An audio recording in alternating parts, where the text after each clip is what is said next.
गया शहर के शूदरबाग संचालक के 38 वर्षीय भाई गयासुद्दीन उर्फ पप्पू को कोरोना संदिग्ध समझकर 18 जून को मगध मेडिकल में भर्ती कराया गया था, जिनके इलाज के दौरान 20 जून को शाम में मृत्यु हो गई थी, जिसे लेकर गया शहर में कोहराम मच गया था। उसके बाद गया जिला नोवेल कोरोना कोविड-19 के प्रबंधक ने सभी परिजनों को होम क्वारंटीन के लिए निर्देश किया, जिसे परिजनों ने सख्ती से पालन करते हुए होम क्वारंटीन हो गए थे। मृतक के साथ परिजनों का भी सैंपल जांच के लिए पटना भेजा गया था। एक सप्ताह बाद मृतक के साथ सभी परिजनों का रिपोर्ट निगेटिव आया। उसके बाद परिजनों ने डॉक्टर पर लापरवाही का आरोप लगाते हुए कहा कि मृतक को कोरोना नहीं था। ये बात चीख कर डॉक्टर को बोलते रहे, लेकिन डॉक्टर मानने को तैयार नहीं हुए। मृतक के भाई चांद अशरफ ने बताया कि मेरे भाई को 2 दिन से बुखार आ रही थी। उसकी जांच शहर के एक प्राइवेट डॉक्टर के यहाँ करवाया तो टाइफाइड मलेरिया निकला। उसके बाद दवा चल रही थी।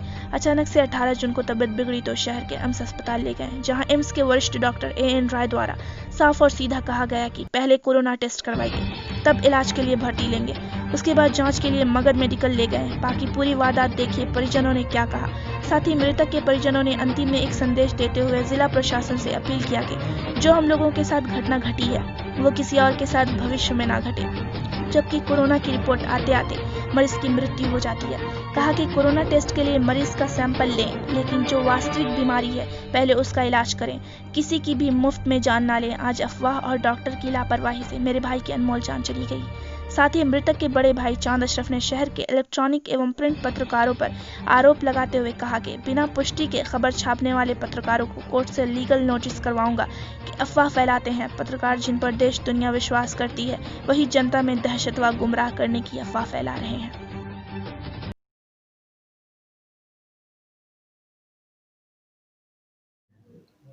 मेरा नाम चांद है। हम लोग गया शहर के कोतवाली के निकट शू दरबार के नाम से जूते की दुकान चलाते हैं। हमारे भाई पप्पू का देहांत हो गया। उसकी सबसे बड़ी वजह ये हुई डॉक्टरों की लापरवाही और चूक। ये वैश्य महामारी को लेकर के लोग सारे बीमारी को छोड़ करके सिर्फ कोरोना कोरोना यही कर रहे हैं, जबकि हमारे भाई को कोई और बीमारी थी। लेकिन कोरोना की रिपोर्ट आने से पहले वो गुजर गया। हम सिर्फ सरकार से और हमारे माननीय सिविल सर्जन जी से ये अपील करते हैं कि जो हमारे साथ हुआ है। अच्छा, रिपोर्ट क्या आई है? रिपोर्ट बिल्कुल नेगेटिव आई। हमारे गुजरने वाले भाई रिपोर्ट आने में 6 दिन समय लगा है रिपोर्ट आने में। हमारे भाई का रिपोर्ट नेगेटिव है, हमारे पूरे परिजन का रिपोर्ट नेगेटिव है, लेकिन उसको बीमारी कुछ और थी और कोरोना के नाम पे डॉक्टरों ने छोड़ दिया और पेशेंट दुनिया से चला गया। ये इतना बड़ा नुकसान हम लोगों ने झेला है प्रशासन की चूक से और सरकार के इस तरह के रवैये से। तो मेरी यही गुजारिश है सरकार से, माननीय सिविल सर्जन जी से, कि जो हम लोगों के साथ घटना घटी है वो गया शहर के वासियों और हिंदुस्तान के वासियों के साथ ऐसा ना हो। ना जाने कितने लोग गुज़र चुके और कितने लोग इस तरह के बीमारी के शिकार हो रहे हैं, उनको बचाया जाए। पहले कोरोना टेस्ट आप ज़रूर कराइए, लेकिन उससे पहले जो बीमारी है उसका इलाज करिए। कोरोना के नाम पे कोई डॉक्टर नहीं जाता, कोई वार्ड बॉय नहीं जाता, कोई नर्सेज नहीं जाता। हम लोगों को भी डांट डपट करके भगा दिया गया। हम लोग 7-8 परिजन क्वारंटाइन हो गए और हम लोगों ने जब अपनी रिपोर्ट देखी नेगेटिव, तो आज ये अफसोस हो रहा है कि हम लोग उनके लिए और भी कुछ कर सकते थे। डॉक्टर बहुत कुछ कर सकते थे, लेकिन सिर्फ कोरोना कोरोना कोरोना। क्या आज से पहले हिंदुस्तान में कोई बीमारी नहीं था, या कोरोना आने के बाद कोई बीमारी नहीं रही? आज भी बीमारी है, इससे पहले भी बीमारी था, लेकिन सिर्फ कोरोना के नाम पे बलिदान दिया जाता रहे, मरीजों का जान जाती रहे लोगों की। ये कब तक चलेगा? कब एडमिट कराया था आपने? हम लोगों ने 18 तारीख को मेडिकल कॉलेज में एडमिट कराया था। चूँकि हम लोग पहले एम्स में ले गए थे, जिसके संचालक डॉक्टर AN राय साहब हैं। हमारे भाई को टाइफाइड हुआ था। टाइफाइड की सारी रिपोर्ट हमने AN राय साहब के हवाले की, दिखाया, उन्होंने एग्जामिन किया। उसके बाद वो बोले हाँ सब ठीक है, लेकिन आपको कोरोना टेस्ट कराना होगा। भारत सरकार का ये नॉर्म्स है, जब तक कोरोना का टेस्ट आप नहीं कराएंगे हम एडमिट नहीं लेंगे। हमने बहुत रिक्वेस्ट किया कि सर इनको कोरोना जैसी कोई चीज़ नहीं है, हम लोग सब इनके कांटेक्ट में हैं, हम लोग सब ठीक हैं, लेकिन उन्होंने हर तरह से मानने से इनकार कर दिया और एडमिट करने से बिल्कुल सख्ती से मना कर दिया।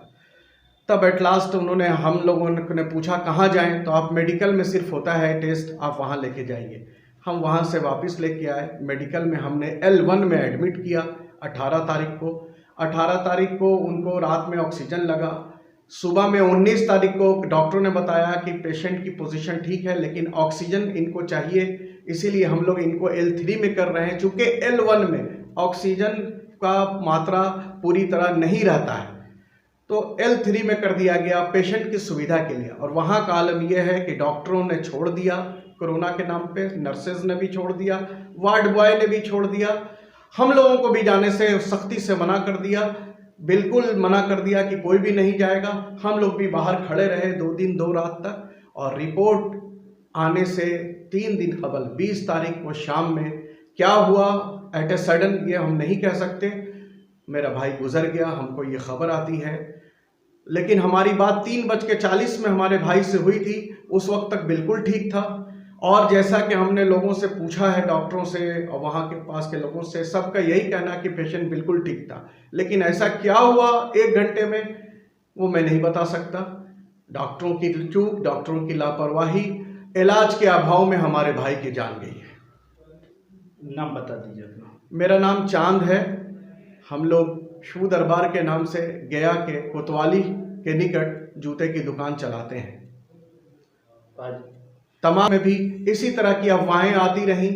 किसी पेपर ने लिखा कि उनके भाई भी एडमिट हैं, किसी पेपर ने लिखा कि उनकी मौत कोरोना से हुई है, किसी पेपर ने लिखा हेपेटाइटिस बी से हुई है, किसी पेपर ने लिखा टाइफाइड से हुई है। ये समझ नहीं आ रहा हो क्या रहा, ना किसी बात का प्रूवल है। जो भी न्यूज़ आया तो क्या ये बिना जांच के न्यूज़ छाप दिए? जी हाँ, बिना जांच के। तो इनके संबंध में आप क्या कहेंगे? मैं यही कहना चाहूँगा कि इस तरह से के अफवाहों से मीडिया जो है बहुत मतलब बहुत ही बुरा खबर फैला रही है मीडिया। उन मीडिया वालों से मेरा अनुरोध है कि अपने समाज को बचाने का कदम उठाएं, और हम सब समाज से जुड़े हुए हैं, चाहे कोई भी व्यक्ति हो, छोटा हो बड़ा हो, इन सबों का उतना ही हक है जितना सबका है इस समाज पे। तो मेहरबानी करके ऐसे अफवाहों को ना फैलाया जाए जिससे पूरे समाज में दुर्व्यवहार फैलने की संभावना बनती हो। ठीक है। उनके साथ 18 तारीख को वो मतलब बीमार पड़े। इससे पहले उनको फीवर आया था तो उसका इलाज चल रहा था। पीके सिन्हा के हम लोग जा कर के दिखाएं तो उन्होंने टाइफाइड बताया कि इनको टाइफाइड हो गया है, और उनको बहुत वीकनेस भी था, इसी वजह से टाइफाइड का कह करके वो मतलब फिर घर में आए। लेकिन उनके दूसरे दिन उनको सांस में प्रॉब्लम हो गई। सांस में प्रॉब्लम हुई तो फिर हम लोग बोले कि नहीं, कुछ कोई अच्छे और डॉक्टर को दिखाते हैं। तो फिर हम लोग एक डॉक्टर के यहाँ गए, कौन इमरान काजमी है कोई, उनके यहाँ। तो वो बोले कि इनको ऑक्सीजन की कमी है, तो इनको ऑक्सीजन जा कर के दिलाना पड़ेगा। तो फिर जो मेरे बड़े भाई जो हैं तो वो बोले कि एम्स में ले जा कर के वो उनको भर्ती कराएं। तो एम्स वाले डॉक्टर उनको ऑक्सीजन तो लगा दिए लेकिन ट्रीटमेंट नहीं किए। जब उनका चेकअप करने के लिए आए तो सीधे यही बोलते हैं कि पहले आप जा कर के उनका ये कोरोना का मतलब कोविड-19 का चेकअप करवाइए, क्योंकि सरकार का ये मतलब ये है कि पहले आप कोविड-19 का ही करवाइएगा तभी हम हाथ लगाएंगे। उसके बाद फिर हम लोग बोले भी, उनसे पूछे वो मतलब बताएं कि क्या क्या कैफियत है। तो हम लोग बताएं कि कुछ नहीं, पहले फीवर था ये, और वो पूछे कि खांसी भी, तो उनकी नहीं, खांसी तो नहीं था, खांसी कम था, लेकिन रात में बहुत ज़्यादा खांसी हो गई थी। लेकिन खांसी की वजह से उनको सांस लेने में प्रॉब्लम सुबह में हुआ था, इससे पहले भी उनको प्रॉब्लम हुआ था सांस लेने में। तो वो बोले, और हम बताएं भी उनको कि उनको डॉक्टर जहाँ से इलाज चला उनको डॉक्टर बता चुके कि टाइफाइड है। तो वो बोले कि नहीं ऐसा नहीं है, आप टाइफाइड तो है इनको, लेकिन फिर भी जो है आप जाकर के पहले चेकअप करवाइए। इनका जब रिपोर्ट आएगा अगर निगेटिव आता है तब हम इनको एडमिट लेंगे और तब हाथ लगाएंगे। तो उनके बाद भी फिर हम लोग ले जाए उनको वहाँ मेडिकल ले गए तो वहाँ तो बहुत ज़्यादा मतलब भागा भागी करने लगे सब। ऐसा होने लगा कि जैसे कि सच में उनको कोरोना है, कोई सट नहीं रहा था इनमें। सब लोग ऐसा भागने लगे कि जैसे कि अभी रिपोर्ट आ गया है पॉजिटिव का। सब कोई नहीं सट रहा है, जो भी वहाँ के स्टाफ है, जो डॉक्टर हैं, सब लोग दूर दूर हट रहे थे। यहाँ तक कि हमसे भी और मेरे घर वाले थे, सबसे अलर्ट हो रहे थे, भाग रहे थे पीछे। फिलहाल वहाँ वहाँ ले जाया गया, वहाँ भी ऑक्सीजन उनको लगा, उसके बाद फिर वहाँ एडमिट हुए। तो वो बोले कि जब एडमिट हो जाएंगे, जब अगर निगेटिव रिपोर्ट आएगा उसके बाद ही हम कुछ कह सकते हैं। उसके बाद वहाँ जनरल वार्ड में रखा गया इनको। जनरल वार्ड में भी हम लोग को किसी को, मेरे घर वाले में किसी को भी उनसे मिलने नहीं दिए, कि उनको ऐसा मतलब फील करा दिए कि सच में इनको कोरोना ही हो गया है। वो बहुत मतलब डर भी गए थे, उनको लग रहा था कि सब मेरे साथ ऐसा बिहेव कर रहे हैं तो सच में मुझे कोरोना तो नहीं हो गया है, जबकि ऐसा कुछ भी नहीं था। उनको सिर्फ टाइफाइड था और कुछ भी नहीं। वहाँ लापरवाही सिर्फ डॉक्टर की हुई है, उनकी वजह कर डॉक्टर की वजह कर मेरे शौहर की जान गई है। तो क्या संदेश देना चाहिए कि आगे भी किसी के साथ ऐसा? बस हम यही संदेश देना चाहते कि जैसा मेरे शौहर के साथ अन्याय हुआ और किसी के साथ ऐसा नहीं हुआ हो, ना पहले हो ना आखिर में हो, कभी ना ऐसा हो। मेरा तो सब कुछ चला गया, मेरा तो पूरा खत्म हो गया, दुनिया बर्बाद हो गया। सिर्फ कोरोना के नाम पे सब मेरे शौहर की जान ले लिए डॉक्टरों ने मिल करके। ये लापरवाही सिर्फ वहाँ, मगर अगर सही समय में अगर उनका ट्रीटमेंट चल जाता, उनको मर्ज था किसी और चीज का, टाइफाइड का था, लेकिन ये कोरोना कह के उनका जान ले ली उन्होंने। ठीक है। गलत अफवाह फैलाने के लिए लिखा या छापा है, हम उन तमाम पेपर पे लीगल नोटिस करेंगे। या तो वो अपने सफाई में हमको लिखे या